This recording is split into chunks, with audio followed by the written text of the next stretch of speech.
mucha gente expectante por, digamos, qué va a surgir de esta manifestación. Vamos a charlar con Cristian Castillo, que muy amablemente siempre que lo convocamos está con nosotros. Es miembro representante del Partido de los Trabajadores Socialistas, del PTS, dentro del Frente de Izquierda.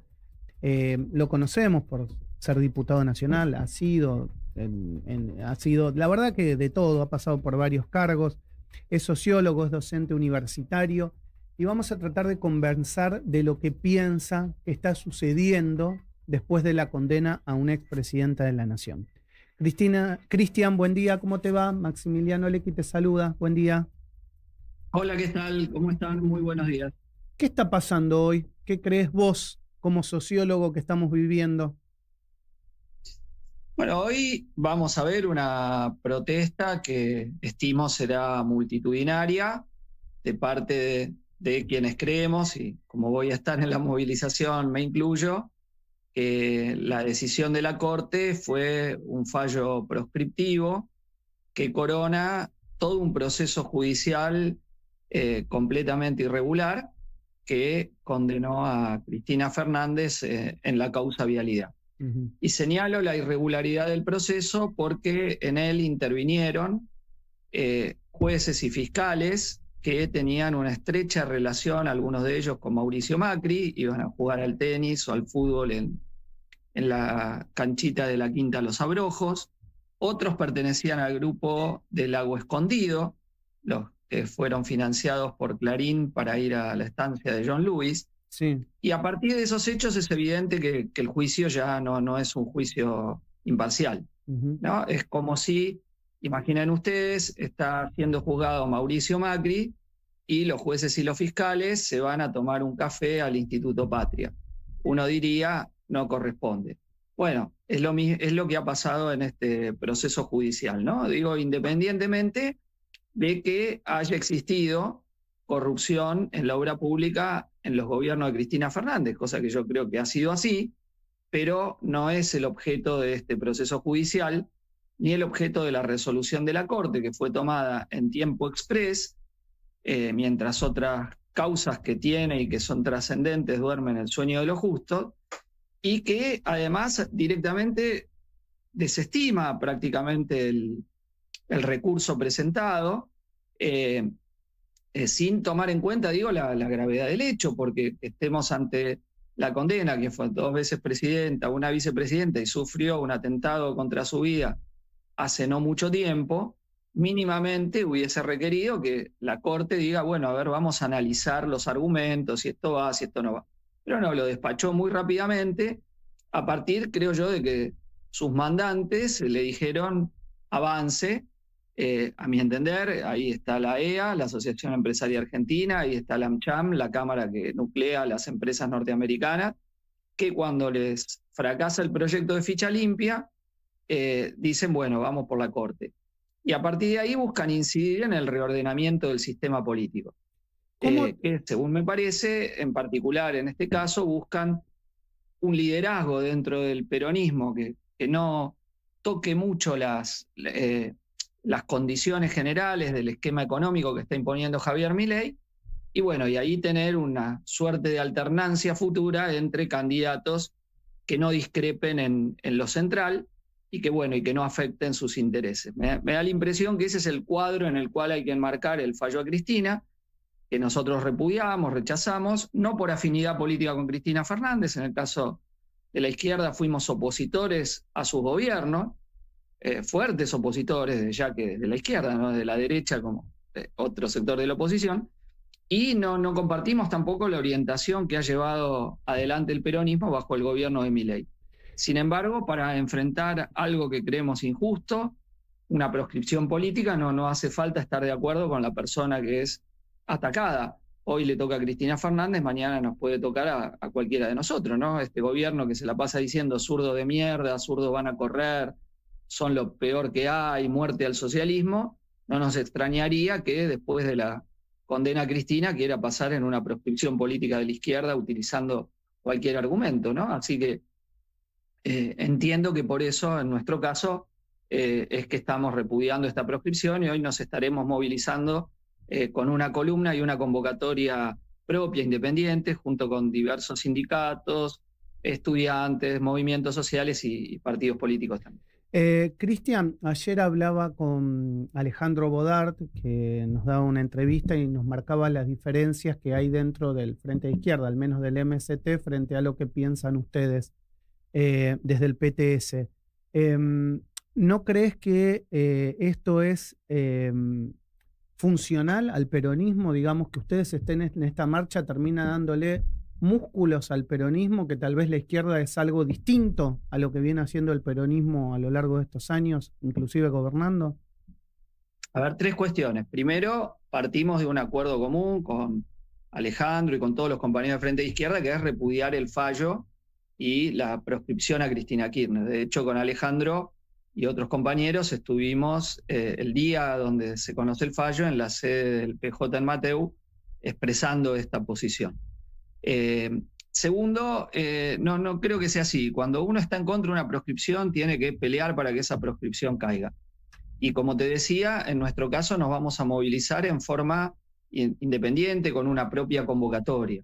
Es más, lo que le cuestionamos al peronismo sea que esta movilización lo vea como un final y no como un comienzo de un plan de lucha para derrotar precisamente la proscripción, ¿no?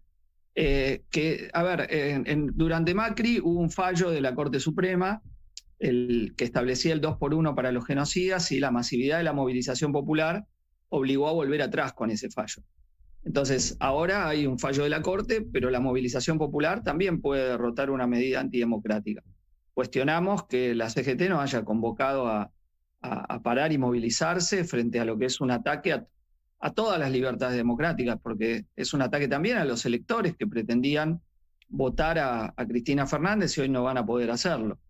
Y además, esto se da cuando el día de ayer Milei y Patricia Bullrich difundieron algo que sale en el Boletín Nacional, que es un decreto delegado, el 383/2025, que le da poderes discrecionales a la Policía Federal Argentina para hacer espionaje ilegal, y digo ilegal porque está prohibido que hagan eso según la Ley de Defensa y la Ley de Seguridad Interior, y para realizar detenciones completamente arbitrarias. Entonces, creo que en el marco del conjunto de ataques antidemocráticos y el autoritarismo creciente de este gobierno, bueno, nuestro lugar es tratar de empujar la movilización para enfrentar esta situación. Ustedes entonces, transmitirle a la gente que por ahí está escuchando y quiere ir, digamos, en la columna o en la marcha de ustedes, ¿en qué horario se convocan? ¿Dónde? ¿Cómo va a ser? Nosotros nos convocamos desde el Obelisco a las 13 horas y a partir de ahí vamos a, más o menos según cómo vengan los horarios de la marcha, a ir hasta la Plaza de Mayo. Insisto, en una columna donde va a haber distintas organizaciones gremiales, estudiantiles, sociales y políticas, en nuestro caso, que estaremos participando de esa columna que va con la consigna no a la proscripción, y abajo todo el plan y el ajuste de Milei. ¿Hacen algún tipo de manifestación una vez que se llega a la plaza? ¿Va a haber algún tipo de, digamos, de oradores o no? No, aparentemente todo el acto es sin oradores, por lo que sabemos. Así que, bueno, en principio es ir, marchar hasta la plaza, hacerlo con columna propia y después veremos, ¿no? En una acción que se presupone multitudinaria es difícil calcular hasta que no se está ahí mismo, ¿no? Veremos después la magnitud que tiene, creo que va a ser importante. No puedo no dejar de denunciar los aprietes a quienes están viniendo a la manifestación en micros, ¿no? Que los están parando en los accesos, bajando. Bueno, toda una serie de medidas intimidatorias a las cuales ya Patricia Bullrich nos tiene un poco acostumbrados, pero que por frecuentes no tienen que dejar de ser denunciadas.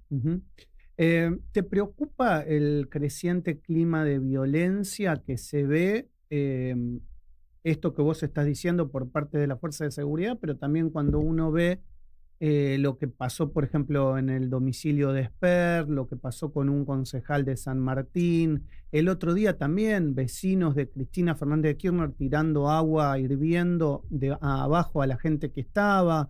¿Te preocupa eso? ¿Lo ves como que es algo que, bueno, puede suceder? ¿Cómo lo tomamos, digamos, a nivel sociológico? Te pregunto. A ver, en primer lugar me preocupa el autoritarismo y la represión estatal, ¿no? Porque ya ha instaurado prácticamente que los jubilados no tienen derecho a movilizarse y eso no está en ninguna ley. Todos los miércoles se plantea una suerte de estado de sitio alrededor del Congreso de la Nación y hemos ya naturalizado que haya gases, palazos, balas de goma, cuando en este año ya tenemos tantos detenidos y heridos en manifestaciones como en todo el año pasado, ¿no? O sea, hay un crecimiento muy grande y algunos de estos hechos han sido particularmente graves, como el que le pegó la granada de gas en la cabeza a Pablo Grillo, ¿no? Digo, en un hecho que no hubo más casos de casualidad, porque ese día, el 12 de marzo, los efectivos tiraron a la cabeza de los manifestantes, ¿no? Y eso fue verdaderamente algo muy, muy grave. Ya había pasado en febrero del año pasado, cuando durante las manifestaciones contra la ley ómnibus inicial, tiraron también balas de goma del pecho para arriba a los manifestantes y eso le costó la pérdida de visión de un ojo a mi compañero Matías Aufieri, ¿no? Uh-huh. Entonces estos son los temas, digo, lo que más me preocupa porque es muy grave y ahora que encima le den más facultades a la Policía Federal para hacer lo que se le canta, ¿no? Para espiarte y por un tuit mandar de detenerte, porque eso es lo que están haciendo. No le gusta un tuit y listo. Mientras el presidente hace estafas con sus posteos, como en el caso Libra, ¿no? Pero si ahora no les gusta a vos el tuit que pusiste, te mandan detener sin orden de un fiscal y sin orden de un juez. Por eso este decreto viola las garantías constitucionales. Después, a ver, son todos casos peculiares que hay que tomar en cuenta. Spert viene agitando la línea de cárcel o bala. Consecuentemente, mis compañeros Miriam Bregman y Nicolás del Caño le iniciaron una causa por ese motivo, porque él después en televisión, cuando le preguntan, cuando usted dice bala, ¿a qué se refiere? ¿Balas de fogueo? ¿Balas de goma? Dice, no, todo eso y de plomo también, ¿no? Entonces es alguien que en particular viene jugando un papel de pedir el uso de la fuerza contra nosotros y nosotras, ¿no? Y esto es muy grave lo que viene haciendo Spert. Y ahora, colmó el vaso, me parece, en ese ataque hacia Florencia Kirchner, sin mediar nada, ¿no? Que tuvo en ese congreso que se hacía en la UCA, donde hasta la Universidad Católica lo terminó repudiando. Entonces, que Spert genere broncas y rabia en una parte de la población, creo que él tiene que ver que tiene actitudes que verdaderamente generan reacción desde otros lados, ¿no? Pero bueno, cada uno es responsable de lo que haga. Lo que digo es que él no se puede extrañar de las respuestas que genera, porque es alguien que particularmente actúa así contra todos los opositores. Yo lo veo en el Congreso y tiene un autoritarismo y una arbitrariedad para tratar con el resto de los diputados y diputadas que llama particularmente la atención, ¿no? Y que hace que no sea muy querido por el resto de sus colegas, que verdaderamente tiene una posición de maltrato sistemático y en particular cuando son diputadas mujeres, ¿no? Es otro rasgo de la violencia cotidiana que expresa el diputado José Luis Spert. Okay. Pero bueno, yo como te decía, me parece que hay que ponerle freno a este autoritarismo estatal que va increciendo y que tiene una explicación en la política económica que aplica el gobierno, porque cuando vos gobernás para un sector muy pequeño, para un grupo de especuladores y grandes corporaciones mineras, petroleras o vinculadas al sector de las energéticas, que es el estrecho sector que viene haciendo enormes ganancias con Milei, bueno, después tenés que mantener al resto a raya con un monumental aparato represivo, porque si vas a tener jubilaciones de hambre, ¿qué pretendés? ¿Que la gente no se movilice? Si liquidás la moratoria jubilatoria, ¿qué pretendés? ¿Que nadie proteste? ¿O le sacás los medicamentos del PAMI al 100%? Ni hablar con el tema de la discapacidad, donde ha hecho recortes de la manera más cruel que te puedas imaginar, y hemos escuchado a quien está a cargo del Landis, a Españolo, decir que bueno, que si alguien tiene un hijo, una hija discapacitada, que se arregle, ¿por qué el resto tiene que hacerse cargo? Bueno, desde esa concepción es que mira todo el gobierno, ¿no? Todo lo que eran las prestaciones de discapacidad las licuaron de una manera que ya son casi nada. Por suerte el Congreso se hizo cargo en parte de esto y tenemos hoy una media sanción de la ley de emergencia en discapacidad. Entonces, reitero el concepto, cuando vos gobernás para unas poquitas corporaciones, bueno, la forma que tenés de sostener esa política económica que revienta los salarios, donde hoy un laburante tiene que hacer un segundo laburo, el pluriempleo, o extender su jornada de trabajo, changas, pero para poder llegar apenas a fin de mes, si es que lo logra, ¿no? Con familias cada vez más endeudadas, porque pagan el mínimo de la tarjeta y se les va acumulando deuda y no saben qué hacer. Bueno, esta es la situación en la cual el plan económico de Milei está condenando a la gran mayoría de la población, ¿no? Y bueno, y la represión es el complemento insisto, de esta política económica profundamente antipopular. La última, y quiero aprovechar tu visión de lo que está pasando en Medio Oriente. ¿Qué crees que puede suceder? ¿Cómo está actuando Israel? ¿Cómo está actuando Estados Unidos? ¿Qué está pasando con Irán? Contame un poco lo que vos crees, ves, cuál es tu visión al respecto. Bueno, creo que el gobierno de Netanyahu está huyendo hacia adelante, porque cuando crecían cada vez más en el mundo las voces críticas por el genocidio que está realizando en Gaza contra la población palestina, decidió hacer un ataque directamente contra Irán sin mediar agresión previa del Estado iraní. Y en esto ha llevado a que Donald Trump, que está atado a las políticas de Netanyahu, en mayor o menor medida, pegue un giro en lo que iba a hacer. Netanyahu estaba renegociando el acuerdo nuclear con Irán, que había sido hecho por Obama inicialmente y Trump había roto en su primer mandato. Estaba renegociando un acuerdo porque parte del esquema económico de Trump consistía en tratar de bajar los precios del petróleo, y desde que está la agresión a Irán se ha transformado en lo contrario, el petróleo no deja de subir. Y entonces hay una división muy grande en las filas del trumpismo, entre los que dicen al final volvimos a la política que los norteamericanos llaman de los neoconservadores, a la política de Bush, agresiva, en vez de haber hecho lo que dijimos que era retirarnos de las guerras. Y ahora el mundo está en una situación muy peculiar, porque tenemos la guerra entre dos potencias regionales, una de ellas con ojivas nucleares como Israel, en Medio Oriente, y del otro lado tenemos también la continuidad de la guerra entre Rusia y Ucrania. Desde 1945, cuando termina la Segunda Guerra Mundial, no teníamos una situación de este tipo, ¿no? Así que es una situación muy, muy peligrosa, con